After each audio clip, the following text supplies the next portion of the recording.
Hello hi നമസ്കാരം. എല്ലാവർക്കും belated happy Onam. എല്ലാവരുടെ ഓണാഘോഷം അടിച്ചു പൊളിച്ചെന്ന് വിശ്വസിക്കുന്ന എൻ്റെ ഓണപരിപാടി സ്റ്റാർട്ട് ചെയ്യുന്ന ഓഫീസിലാണ് കേട്ടോ. ആക്ച്വലി 3 ദിവസത്തെ പരിപാടി ഉണ്ടായിരുന്നു. പക്ഷെ എനിക്ക് സാറ്റർഡേ മാത്രമേ പോകാൻ പറ്റുള്ളൂ. പക്ഷെ പോയ ദിവസം വളരെ ഗംഭീരമായിരുന്നു കേട്ടോ. നല്ല അടിപൊളി ഓണം സെലിബ്രേഷൻ ആയിരുന്നു. ചെന്നപ്പോൾ തന്നെ അവിടെ ഫാഷൻ കോൺടെസ്റ്റ് ഉണ്ടായിരുന്നു, പിന്നെ ഡാൻസ് ഉണ്ടായിരുന്നു, പാട്ടുണ്ടായിരുന്നു, കഥകളി ഉണ്ടായിരുന്നു.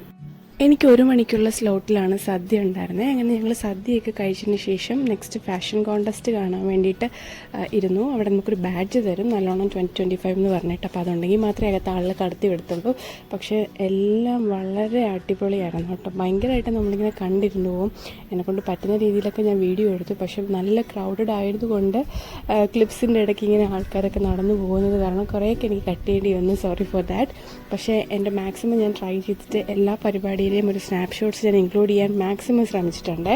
വൈകുന്നേരം 4 മണിയൊക്കെ ആയപ്പോൾ ജാസിഫിൻ്റെ അടിപൊളി ബാൻഡ് ഷോയുടെ കൂടെ നമ്മുടെ ഓണം സെലിബ്രേഷൻ അവിടെ എൻഡ് ചെയ്തിട്ട് ഞങ്ങൾ നേരെ വീട്ടിലോട്ടെത്തി. അപ്പോൾ അമ്മ സ്പെഷ്യലായിട്ട് ചോറും കറിയൊക്കെ ഉണ്ടാക്കി വെച്ചേക്കുമായിരുന്നു. നല്ല വിശപ്പായിരുന്നു, തുള്ളിയിട്ട് വന്നതുകൊണ്ട്.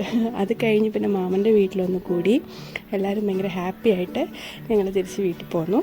നെക്സ്റ്റ് ഡേ പുത്തരിക്കണ്ടം മൈതാനത്തുള്ള ബോംബെ സർക്കസ് കാണാൻ പോയിട്ടോ. വളരെ ഗംഭീരമായിരുന്നു. നമ്മളെ ചാനലിൽ അതിൻ്റെ വീഡിയോ ഇട്ടിട്ടുണ്ട്. നിങ്ങളെല്ലാവരും പോയി ചെക്കൗട്ട് ചെയ്യുക. കാണാൻ ആഗ്രഹം ഉണ്ടെങ്കിൽ വർത്ത് ദ ടൈമാണ് കേട്ടോ. ഒന്നും പറയാനില്ല, അടിച്ചു പൊളിച്ചു. അങ്ങനെ ഷോ ഒക്കെ കഴിഞ്ഞ് ഒരു കുട്ടിക്ക് ഊഞ്ഞാലാടണം തോന്നി. പിന്നെ ആഗ്രഹം സാധിച്ചു കൊടുത്തിട്ട് ഞങ്ങൾ നേരെ തിരിച്ച് വീട്ടിൽ പോയിരുന്നു. പണ്ടേ ഒരു ഉച്ച തിരിഞ്ഞ് ഞങ്ങളും അമ്മയും കൂടി ലുലുവിൽ പോയിട്ടോ. ഓണത്തിനുള്ള പർച്ചേസിങ് ഉണ്ടായിരുന്നു, ഒരുപാട് സാധനങ്ങൾ വാങ്ങിക്കാനുണ്ടായിരുന്നു. അത്യാവശ്യം നല്ല ക്രൗഡഡ് ആയെങ്കിലും എല്ലാ സാധനവും വാങ്ങാൻ പറ്റി. വാങ്ങി വീട്ടിൽ കൊണ്ടുവന്ന് നേരെ സ്റ്റഫ് ചെയ്തപ്പോൾ ഒരു സമാധാനം. പിറ്റേ ദിവസം തൊട്ട് കുട്ടിയൊക്കെല്ലാം ഓണം സെലിബ്രേഷൻ ആയതുകൊണ്ട് പിന്നെ അത്തപ്പൂക്കളത്തിനുള്ള പൂക്കൾ പറിക്കാനൊക്കെയുള്ള പരിപാടിയായിരുന്നു. ഇത്തവണ അമ്മാമ്മ അത്തം തൊട്ട് തിരുവോണം വരെ പൂക്കളമിട്ട് കേട്ടോ. ആദ്യമായിട്ടാണ് ഇത്രയും ദിവസം പൂക്കളിടുന്നത്. അല്ലെങ്കിൽ തിരുവോണത്തിൻ്റെ അന്ന് മാത്രമായിരിക്കും നമ്മൾ രാവിലെ പോയി പൂവൊക്കെ പറിച്ച് അല്ലെങ്കിൽ കുറച്ച് സാധനം നമ്മൾ തലേന്നേ ചാലയിൽ പോയൊക്കെ വാങ്ങിയൊക്കെ വയ്ക്കും. അങ്ങനെയൊക്കെ ഇറുത്ത് വെച്ച് ചെയ്യുന്നത്. ഉത്രാടത്തിൻ്റെ തലേക്കും തലേ ദിവസമേ അമ്മാമ്മ ഓണത്തിനുള്ള പ്രിപ്പറേഷൻ തുടങ്ങി. എന്നിട്ട് ഉത്രാടത്തിൻ്റെ തലേ ദിവസം ഞങ്ങൾക്ക് ഓഫീസിൽ ഒന്നുകൂടെ പോകണമായിരുന്നു. അന്ന് ട്രഡീഷണൽ അറ്റയർ ആയിരുന്നു കേട്ടോ. അപ്പോൾ ഞങ്ങൾ മുണ്ടും ഷർട്ടുമാണ് ചൂസ് ചെയ്തത്. എന്താ ഒരു വെറൈറ്റി ആർക്കാ പറ്റാത്ത, ആർക്കാ ഇഷ്ടമല്ലാത്ത. ഇതാണ് എൻ്റെ ഔട്ട്ഫിറ്റ്. എങ്ങനെയുണ്ട്? പിന്നെ ഇതാ ഉത്രാട ദിവസം എത്തി. അങ്ങനെ ഉത്രാടം ദിവസം രാവിലെയാണ് അമ്മയൊക്കെ ഇടാൻ പോകാറ്. ഫസ്റ്റ് ഇഞ്ചിയിൽ തുടങ്ങാം അല്ലേ? അതെ. അമ്മ ഉത്രാടത്തിൻ്റെ അന്ന് രാവിലെ തന്നെ അച്ചാറൊക്കെ ഇട്ട് വെച്ചു കേട്ടോ. ഇഞ്ചിയും വാങ്ങി നന്നായിട്ട് കഴിഞ്ഞ് കർക്കിടക വാവിന് ഇട്ട നാരങ്ങ ഉണ്ടായിരുന്നുകൊണ്ട് അത് നല്ല അടിപൊളിയായിട്ട് ഇപ്പോഴും സ്റ്റില്ലുണ്ടായിരുന്നു. അപ്പോൾ പിന്നെ നാരങ്ങ ഇടേണ്ടി വന്നില്ല. അങ്ങനെ അമ്മയുടെ പ്രിപ്പറേഷൻസ് ഓരോന്നായിട്ട് സ്റ്റാർട്ട് ചെയ്ത് വെച്ചു. അതാകുമ്പോഴത്തേക്ക് ഓണത്തിന് ഇടന്ന് തിരക്ക് കൂട്ടുണ്ടല്ലോ, സമാധാനമായിട്ടിരിക്കാം. സമാധാനം കാണില്ല തിരുവോണത്തിന്, എന്നാലും എല്ലാം കൂടി ഹറിബറിയെന്ന് പറഞ്ഞിട്ട് ഉണ്ടാക്കേണ്ടി വരില്ലല്ലോ എന്ന് വിചാരിച്ചു.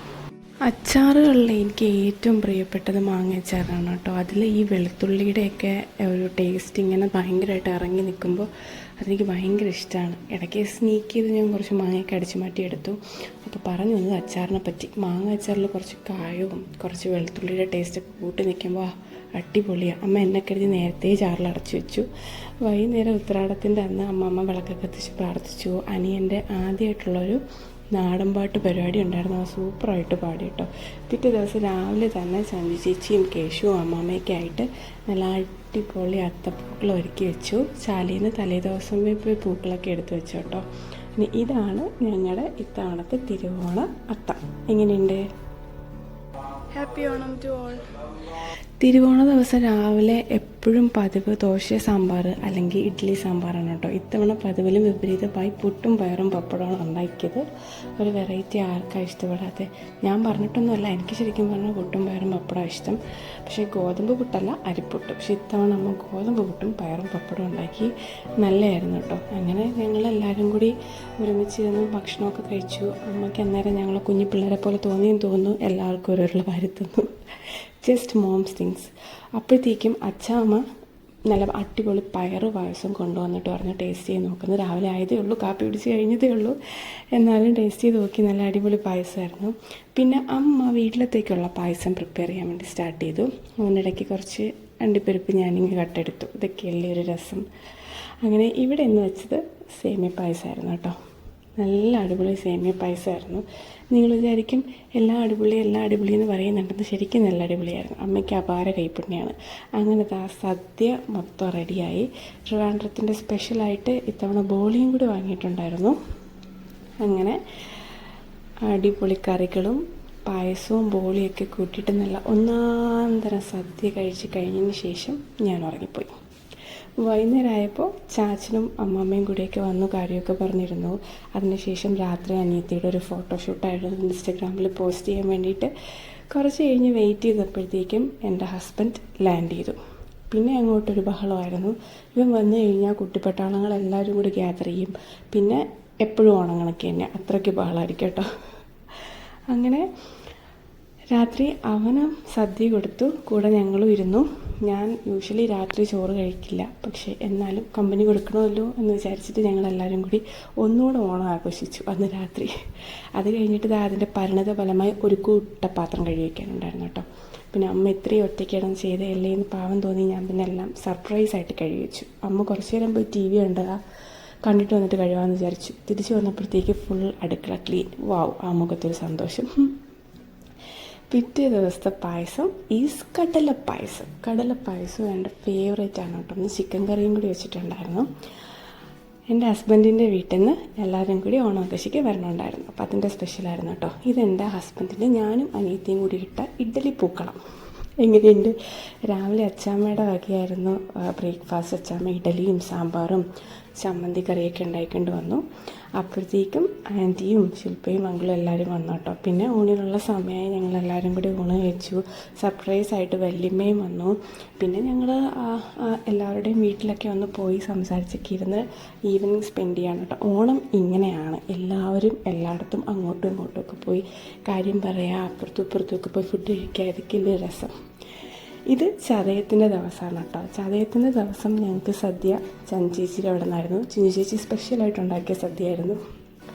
അങ്ങനെ ഞങ്ങൾ അതും കഴിച്ചിട്ട് ഫുൾ സദ്യ വയറൊക്കെ പൊട്ടി. പിന്നെ പായസം സദ്യ എന്ന് കേൾക്കുമ്പോഴത്തേക്ക് ശരിക്കും വരുന്ന പേടിയാവും. വൈകുന്നേരമൊക്കെ ആയപ്പോഴത്തേക്കും എൻ്റെ അനിയനും അപ്പയും കൂടി വന്നു. പിന്നെ ഞങ്ങളെല്ലാവരും കൂടി വിചാരിച്ചു തുമ്പ കഴക്കൂട്ടത്ത് സൺഫ്ലവർ ഫാമിംഗ് ഒക്കെ ഉണ്ട്. അവിടെ സൺഫ്ലവറും ജമന്തിയും എല്ലാം പൂത്തൊലിഞ്ഞ് നിൽപ്പുണ്ട് കേട്ടോ. ഒരു കാർഷിക ഫാമാണ്. അപ്പോൾ ഞങ്ങൾ അത് കാണാൻ വേണ്ടി പോയി. ആരവം 2025 സെപ്റ്റംബർ 19 വരെയാണ് ഐ ഗെസ് അത് ഉള്ളതെന്ന് തോന്നുന്നു, ഓർ 14, ഡേറ്റ് കറക്റ്റ് ഓർമ്മയില്ല.